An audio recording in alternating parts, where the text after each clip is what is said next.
संभालता हुआ शिवलिंग की तरफ बढ़ा है।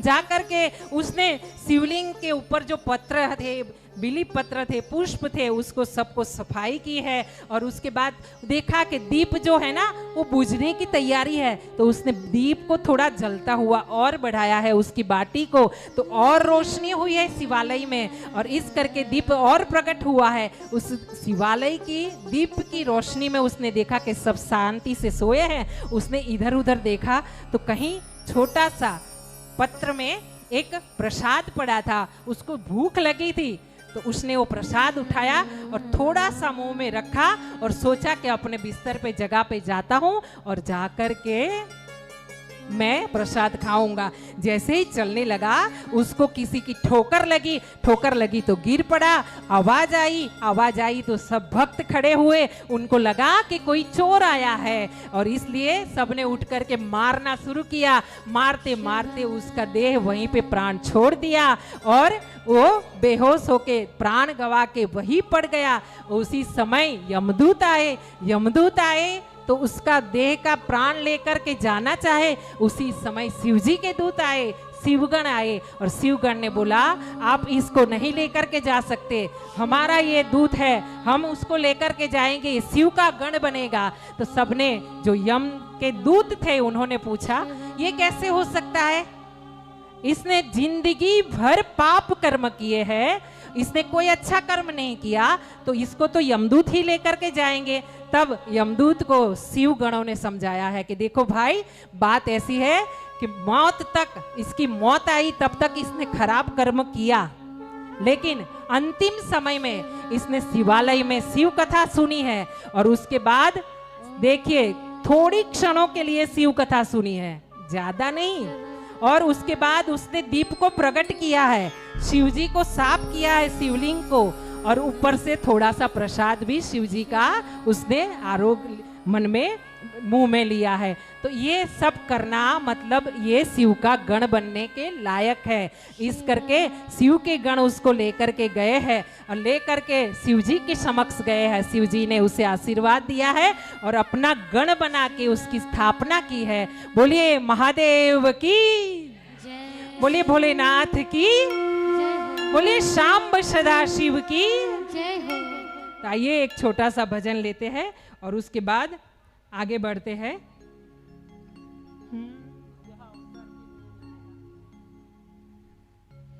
यह अवसर फिर नहीं मिलने का, सत्संग करो, सत्संग करो, यह अवसर फिर नहीं मिलने का।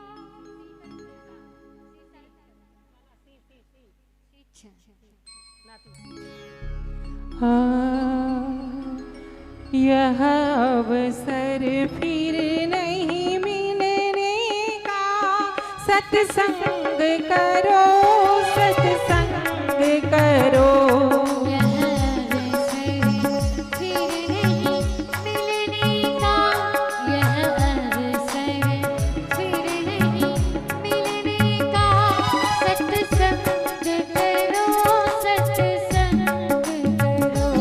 अब वक्त नहीं हिले डुलने का, सत्संग करो, सत्संग करो, अब वक्त नहीं हिले डुलने का, सत्संग करो, सत्संग करो।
अवसर फिर नहीं मिलने का, यही अवसर फिर नहीं मिलने का।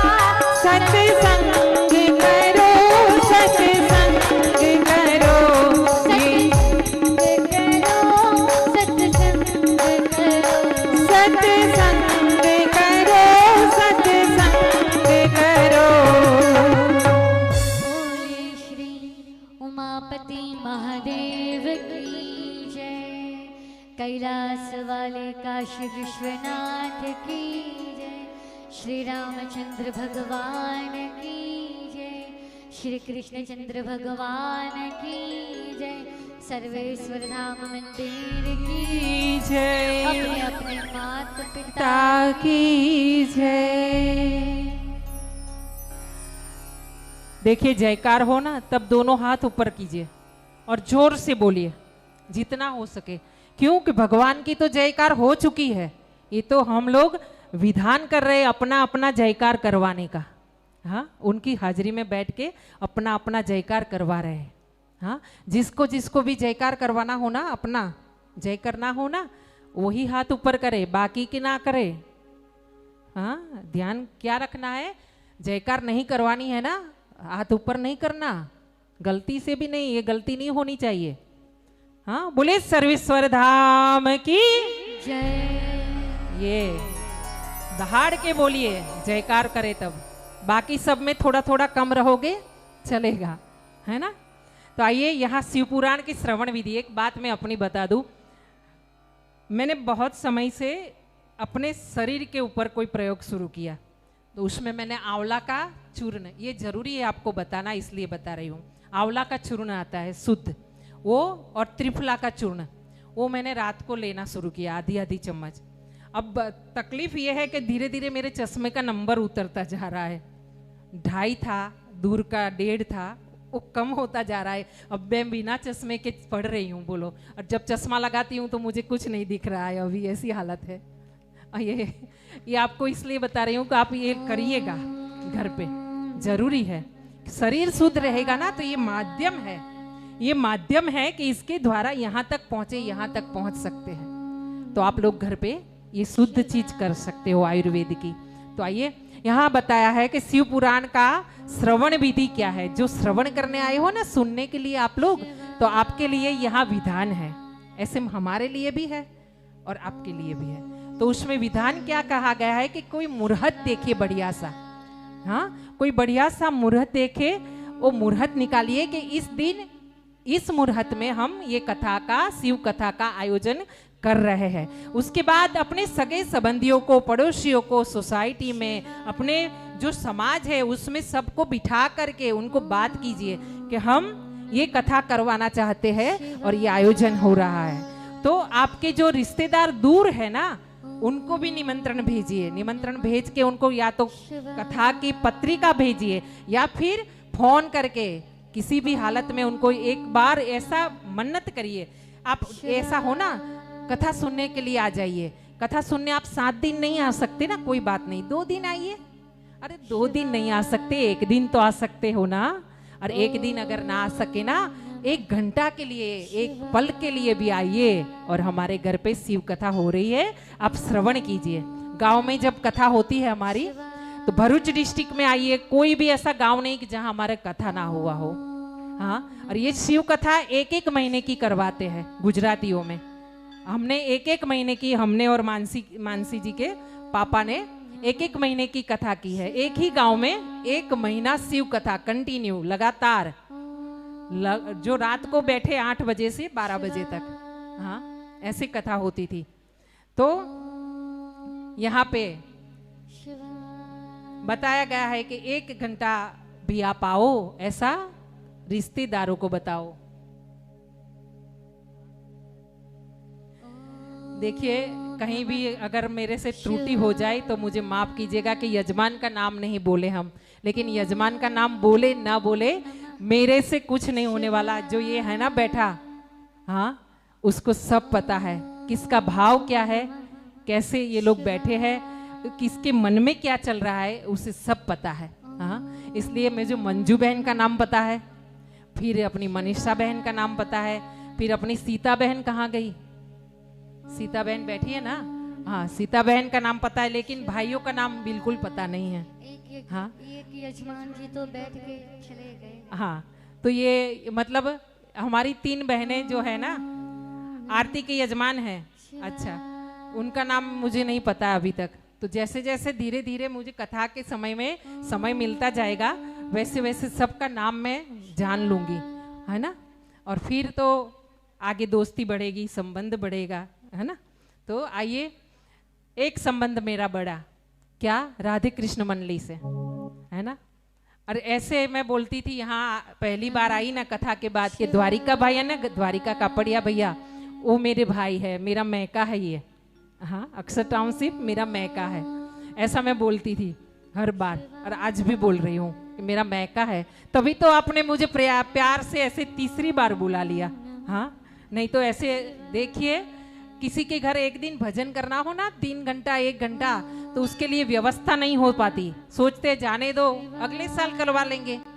हाँ, सत्यनारायण की कथा करवानी हो ना, व्यवस्था नहीं होती साल भर में, सोचते हैं अगले साल करवा लेंगे, उसमें क्या है, बेटी की शादी होगी तब करवा लेंगे।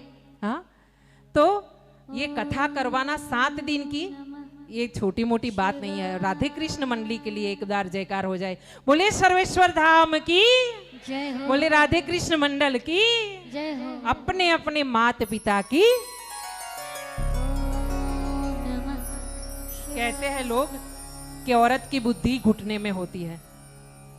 अब देखिए, अब अपने ही समझ लेना है कि औरतों की बुद्धि कहाँ है, कि जो तीन कथा करवाती है। हाँ, अपनी समिति के साथ मिलकर के चल रही है बहन सब। जय हो जय हो। देखिए कहाँ कहाँ भगत छुपे हैं। हाँ, भगत है तो भी तो यहाँ तक आ गए आप। आइए कथा में प्रवेश करते हुए यहाँ श्रोता के नियम बताए। अगर हो सके तो आपको फलाहारी करना है, उपवास करना है, हो सके तो। ना हो सके एक टाइम भोजन करके भी कर सकते हो। एक टाइम भोजन करके भी अगर शरीर साथ ना देता हो ना, तो फिर 4 टाइम खाकर भी कथा का श्रवण कर सकते हो। हाँ, यही है ना कि एक बार भोजन, ऐसा है। हाँ, 3 बार भोजन भजन एक बार, उसमें भी आते हैं झंझट 1000। हाँ, मन मेरा कहता है मैं गंगा जी नहाऊं, गंगा जी नहाऊं, मैं यमुना भी नहाऊं, पर जाते जाते चढ़ गया है मुझे बुखार, उसमें भी आते हैं झंझट 1000। बोलिए, सोचने वाला सोचे ना, उसके बाद करने वाला भगवान है।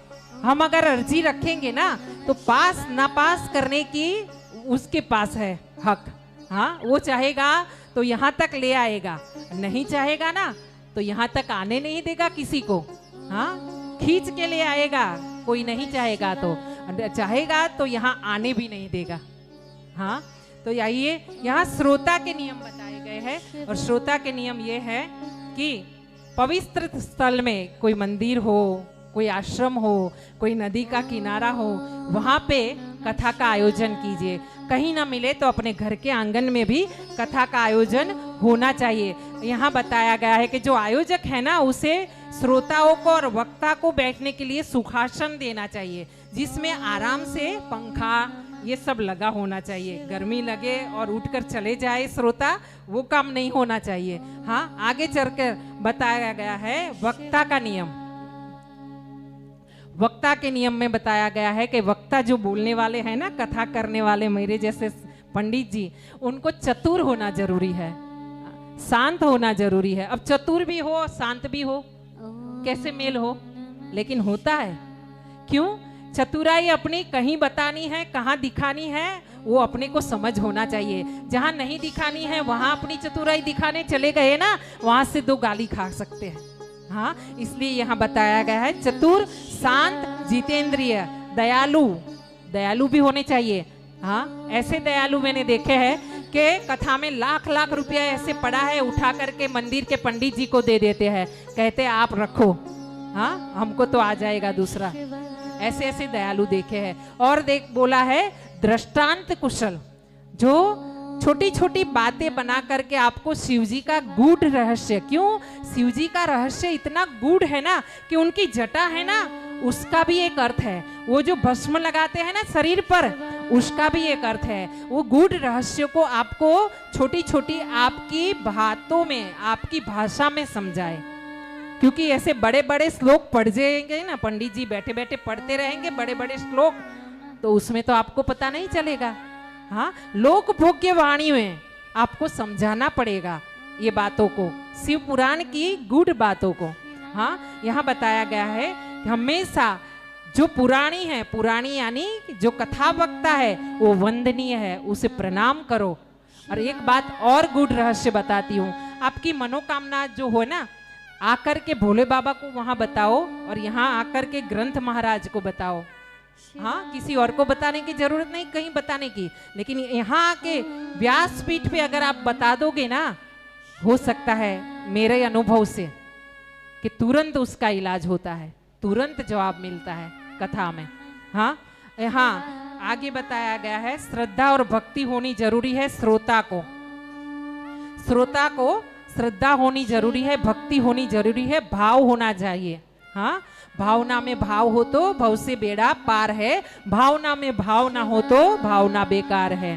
हाँ, इसलिए मन में एक छोटा सा भाव होना चाहिए कि मैं शिव जी का ये ग्रंथ, ये गूढ़ रहस्य सुनने जा रहे हैं हम लोग, और वहां बैठ के भगवान का नाम स्मरण करें और प्यार से जो भी बातें समझ में आए उसको समझते जाए और भगवान का नाम लेते जाए धीरे धीरे धीरे धीरे। आज थोड़ा सा पता चला है ना, कल और थोड़ा पता चलेगा, कल और ज्यादा पता चलेगा। ऐसे करते करते एक दिन ऐसा आएगा कि आप शिव जी को अति प्यारे हो जाएंगे। हाँ, होते होते होता है, एक हलवा बनाना होता है ना, हाँ, आप हलवा बनाते हो ना किसी भी चीज का, तो उसके लिए एक पहले सामग्री लेनी पड़ती है, घी लेना पड़ता है, हल्का हल्का सेकना पड़ता है, उसके लिए धीरज चाहिए। अगर फुल गैस करके आप उसको सेक लोगे जल जाएगा, स्वाद खराब हो जाएगा। हाँ, धीरज चाहिए। इसी प्रकार भक्ति में भी धीरज चाहिए। आज 1 माला की है, कल 2 माला कीजिए, 5 माला कीजिए, 21 माला कीजिए, भगवान के सामने बैठ के माला कीजिए, उसका फल आपको ज्यादा मिलेगा। हाँ, और यही एक जीवन है। बाकी का जो बाप बेटा नाता, ये हवेली, ये गाड़ी, ये वाड़ी, ये बंगला, मोटर, ये सब एक दिन भस्म होकर हवा में उड़ जाएगा, कुछ साथ नहीं आएगा। लेकिन आएगा क्या? एक बार जो नाम लिया होगा ना इष्ट का आपने, वही नाम आपके साथ में आएगा और कुछ साथ में नहीं आएगा। और उसी के बल पे आगे चल के आप नया जीवन जब लोगे दूसरा, तब आपका व्यवस्था देखा जाएगा। अगर आपका नाम स्मरण ज्यादा है, आप भक्तिवान हो, और आप अगर भगवान के पास टिकट निकल गया आपका, दूसरा जन्म जब होगा ना, तब कोई पैसे वाले, कोई पंडित जी के घर, कोई जगह बढ़िया के जहां भगवान को मानने वाले, भक्ति वाले इंसान के घर आपका जन्म होगा। इस बार जो आपको जीवन में तकलीफ है वो अगली बार ना होगी। किससे? नाम स्मरण से। नाम स्मरण करना जरूरी है।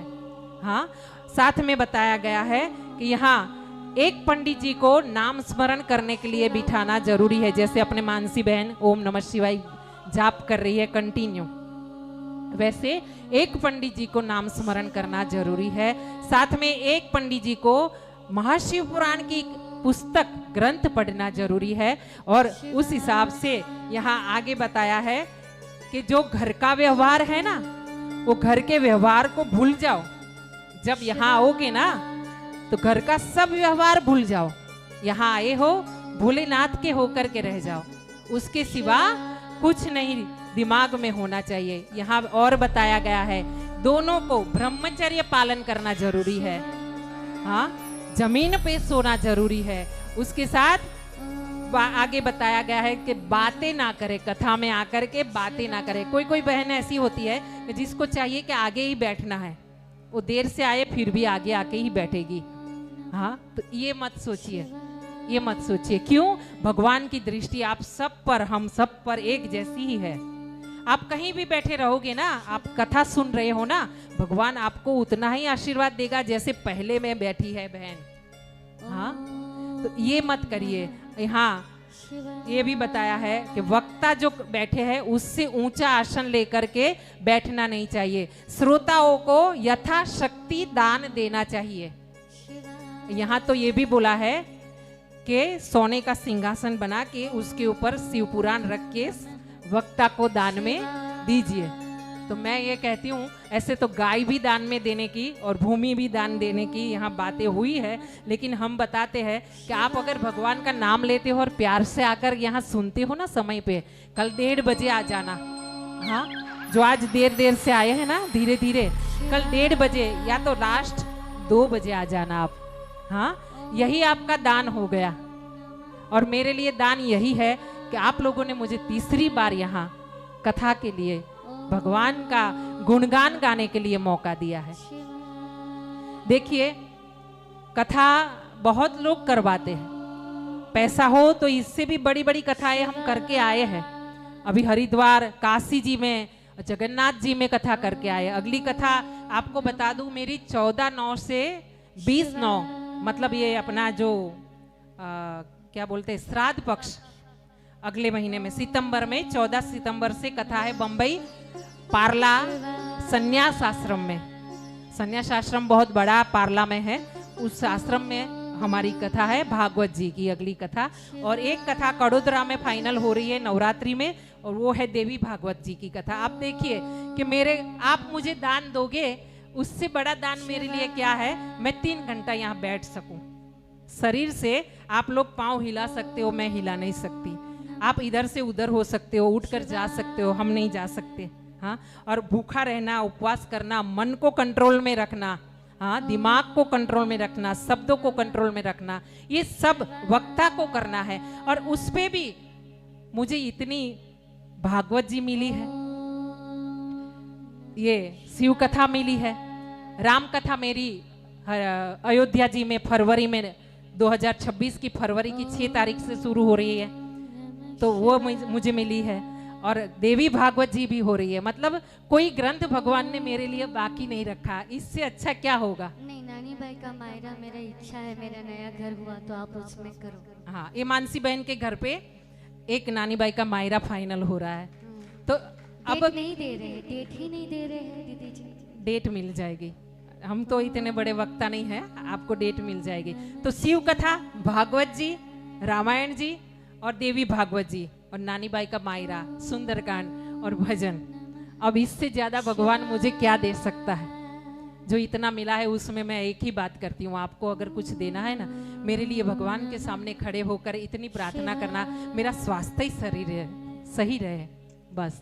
अगर शरीर सही रहा ना, तो मैं कभी भी नहीं बोली हूँ दक्षिणा के बारे में, ना बोलूंगी। आइए आगे जाते हुए, यहाँ सौनक आदि ऋषि सूत जी महाराज को पूछ रहे हैं कि ये कथा में तो आनंद आ रहा है महाराज, आप कोई और कथा हो तो बताइए जिसमें शिव जी की गूढ़ रहस्यों के बारे में बताया गया हो, ऐसी कोई कथा हो तो बताइए। और इस तरह यहाँ सूत जी महाराज ने बताया है कि देखो महात्मा ही तो बता दिए हैं, अब और एक कथा आपको बताने जा रहे हैं।